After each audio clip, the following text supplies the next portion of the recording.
فعل مضارع کے شروع میں جب لا آئے، لام اور الف لا، تو یہ لا کون سا ہے؟ کبھی تو یہ لائے نفی ہوگا، کبھی لائے نہیں ہوگا۔ ہم کیسے پہچانیں گے کہ یہ لائے نفی ہے یا لائے نہیں ہے؟ تو یہ ذہن میں رکھیں کہ جو لائے نفی ہوتا ہے نا، وہ غیر عاملہ ہوتا ہے، حروف غیر عاملہ میں سے ہوتا ہے، یعنی کہ لائے نفی مضارع کے شروع میں آئے گا تو مضارع کے آخر میں کوئی تبدیلی نہیں کرے گا، نہ تو اس کے مرفوع صیغوں کو جزم دے گا، نہ نون اعرابی والے صیغوں کے آخر سے نون اعرابی کو گرائے گا۔ تو جب مضارع کے شروع میں لا آئے اور آخر میں کوئی تبدیلی نہ ہو رہی ہو، نہ جزم آ رہا ہو، نہ نون اعرابی گر رہا ہو، تو ہم سمجھ جائیں گے کہ یہ لا جو آ رہا ہے مضارع کے شروع میں، یہ لائے نفی ہے۔ کیا ہے؟ لائے نفی ہے۔ اور اس لا نے آ کے کیا کام کرنا ہے؟ صرف معنوی تبدیلی کرنی ہے، یعنی کہ پہلے جو مضارع مثبت تھا اس مضارع کو یہ کیا کرے گا؟ مضارع منفی کر دے گا۔ جیسے یضرب کا معنی ہے مارتا ہے یہ یا مارے گا وہ ایک مرد، شروع میں لا لگایا اور کہا لا یضربو، تو لا یضربو نے لفظی عمل نہیں کیا، معنوی عمل کیا کیا؟ مثبت کو منفی کر دیا۔ پہلے یہ پازیٹیو تھا، اب یہ کیا ہو جائے گا؟ نیگیٹو۔ تو یضربو کا معنی ہے مارتا ہے یا مارے گا وہ ایک مرد، اور لا یضربو کا معنی کیا ہوگا؟ نہیں مارتا یا نہیں مارے گا وہ ایک مرد۔ تو یہ لائے نفی ہوتا ہے۔ لائے نفی صرف ایک کام کرتا ہے، ہاں کو نہ کر دیتا ہے، مثبت کو منفی کر دیتا ہے، اور گردان کے نام میں تبدیلی ہو جائے گی۔ یضربو کی گردان کا نام کیا ہوگا؟ صرف کبیر فعل مضارع مثبت معروف، اور جب لا یضربو کر دیں گے شروع میں لائے نفی لگا دیں گے تو اب نام کیا ہوگا؟ صرف کبیر فعل مضارع منفی معروف۔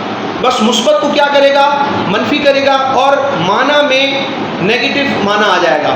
یضربو مارتا ہے یا مارے گا وہ ایک مرد، لا یضربو نہیں مارتا یا نہیں مارے گا وہ ایک مرد۔ لیکن اگر مضارع کے شروع میں لا آئے اور اس لا کے آنے کی وجہ سے آخر میں تبدیلی بھی ہو رہی ہو، یعنی کہ 5 مرفوع صیغوں کے آخر میں رفع کی جگہ جزم آ جائے، اگر حرف علت تھا تو وہ حذف ہو جائے، اسی طرح جو 7 نون اعرابی والے صیغے ہیں ان کے آخر سے نون اعرابی حذف ہو جائے، تو ہم سمجھ جائیں گے یہ لا عمل کر رہا ہے، یہ عاملہ ہے، اور یہ لا لائے نفی نہیں ہے بلکہ کیا ہے؟ لائے نہیں ہے۔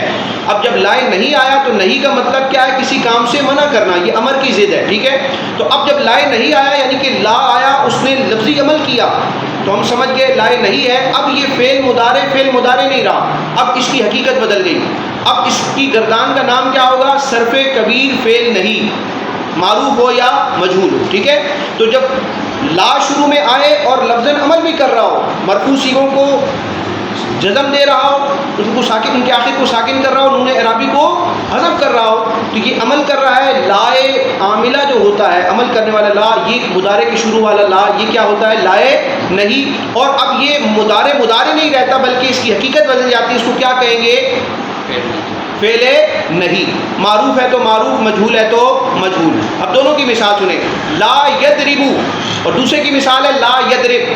ہم نے دیکھا پہلی مثال میں کیا ہے؟ لا یضربو، لا آنے کے باوجود آخر میں پیش موجود ہے، تو ہم سمجھ گئے یہ لائے نفی ہے، اس نے صرف مضارع کو مثبت سے کیا کیا ہے؟ منفی کیا ہے۔ تو یضربو کا مطلب تھا کرتا ہے یا کرے گا، اب مارتا ہے یا مارے گا وہ ایک مرد، تو لا یضربو کا معنی کیا ہے؟ نہیں مارتا یا نہیں مارے گا وہ ایک مرد۔ لیکن ہم نے دیکھا لا یضرب، شروع میں لا آیا اور آخر میں جزم آ گیا، پتہ چلا اس لا نے عمل کیا، یہ لا کیا ہے؟ لائے نہیں ہے۔ اور جب مضارع کے شروع میں لائے نہیں آ جائے تو مضارع نہیں رہتا، فعل نہیں بن جاتا ہے۔ تو اب اس کا مطلب کیا ہوگا؟